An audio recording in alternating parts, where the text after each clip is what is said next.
So, Matt, this is our first episode, and I kind of wanted to dig into your last novel, Lovecraft Country, which is getting a adaptation through HBO with the talent of Jordan Peele and I believe J.J. Abrams behind it as producers.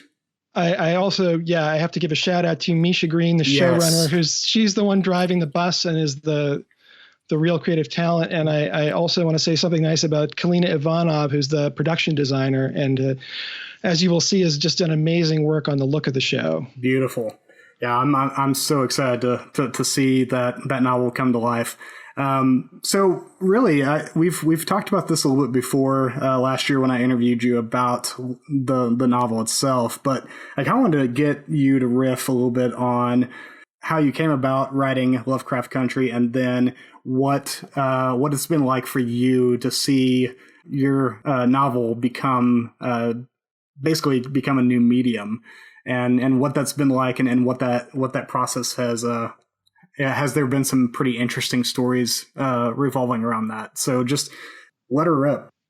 Yeah, no. So Lovecraft Country grew out of a desire to tell my own version of the X-Files, basically. I wanted to do and I initially conceived it as a TV show, actually, and I wanted to do a show with a recurring cast of characters having, weekly paranormal adventures. And one of the questions you have to answer for a show like that is, what is it about these people? What do they do for a living, or what's special about them that has them constantly running into monsters? Because, most of us, you get, one night in a haunted house or one blurry glimpse of the Loch Ness Monster, and that's your lifetime quota. And so what's special about these people that they're constantly running into, scary things? And the answer I came up with essentially was that, well, they're Black and they live in America.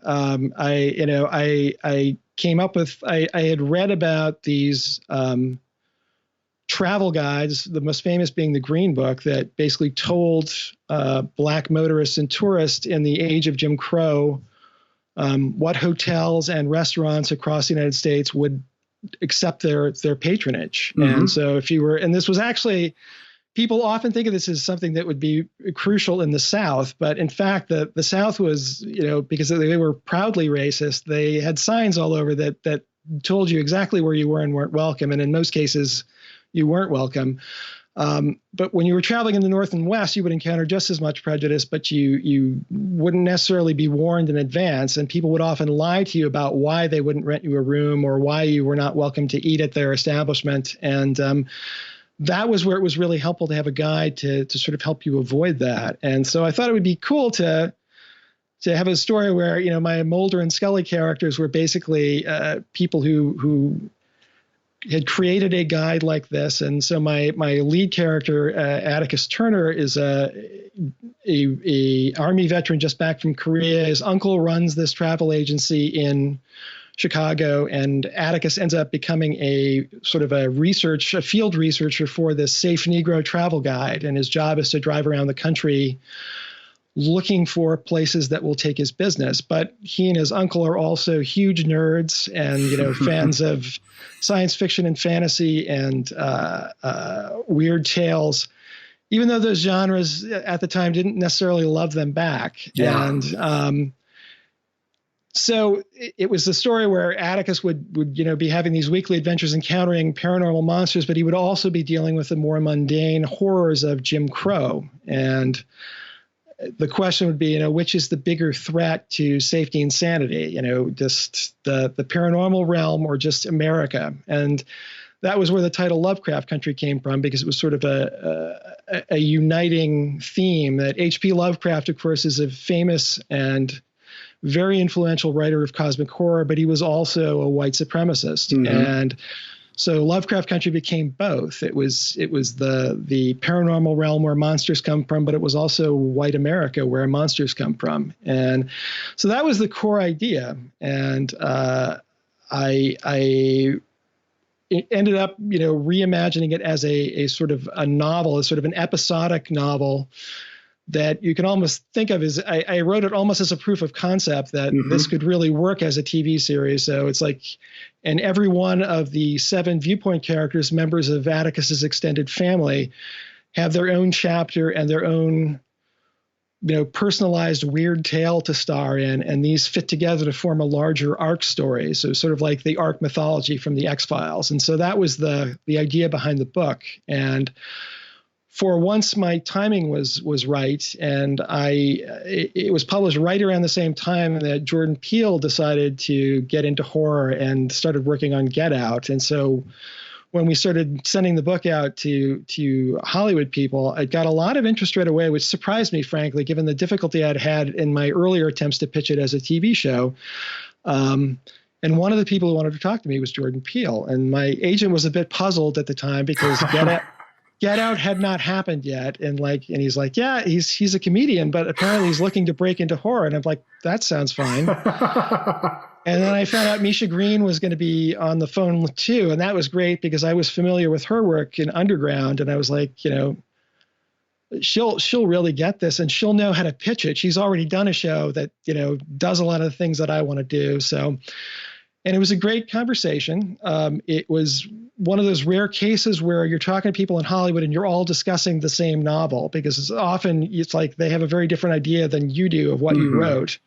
But in this case, we were all on the same page and we all were interested for the same reasons. And I was like, this is going to be great. And so it was kind of off to the races from there. And then a few weeks later, the trailer to Get Out dropped, and I saw that and I laughed because I'm like, okay, this is why Jordan Peele wants to do this. We're on the same wavelength. And the success of Get Out basically paved the way for HBO to say, sure, Jordan Peele, you want to do this? Well, we will do this. And, we won't even bother doing a pilot first. We'll commit to do an entire season right away. And yeah, so it was like I got the golden ticket. It was perfect timing, and I couldn't be happier. And then, yeah, and so it's I can't talk too much about the changes that have been made, but obviously the vision of the TV series, it's Misha Green's version of the story. It's an interesting thing. I know a lot of authors are very territorial about their work, but I always feel like the novel is my version. My version exists. It's there. It's not going to change, and I can always go back to it and do more if I want. But now it's going into this other medium, and there inherently are going to be things that will be different about it. For one thing, it's a visual medium rather than a prose medium. So you've got to find a way to convey these paragraphs of information very quickly in visual images. And Misha's done that very well, and with Kalina's help. So it's just kind of neat seeing a variation of what I did. And it's a nice complement to my version of the story, and one that it goes to different places and does even more interesting things. So I couldn't be more thrilled about it. And, my wife and I got to go down on set and see how it's done. And the most amazing thing to me, frankly, is seeing literally hundreds of people on multiple sound stages working on this thing and realizing that all of this activity is happening because of this weird story that I thought up on my own in my little room. So that's just really gratifying and cool. And the only downside to it is that it's just such good fortune for me that I being German, I'm of course waiting for the other shoe to drop, and yeah. Am I going to get hit by a bus the day before the show airs? So I don't know. So far, though, so good. Well, it's all about legacy, right? No, You're like, no. I'm one of those people. I want to be immortal by not dying. But, I'll take the legacy if that's all I can get. So. Yeah, there you go. Well, thank you, Matt, for giving us a little bit of taste of your last novel and the upcoming series from HBO, which is going to come out sometime in 2020. Sometime later this year. That's all we know right now. Yeah. Awesome. So I'm looking forward to it, and I know several people who I've gotten to read your novel are excited to see it as well. So thank you for writing it, and thank you for writing 88 Names, and we get to explore that a little bit more in the following weeks. So look forward to future conversations.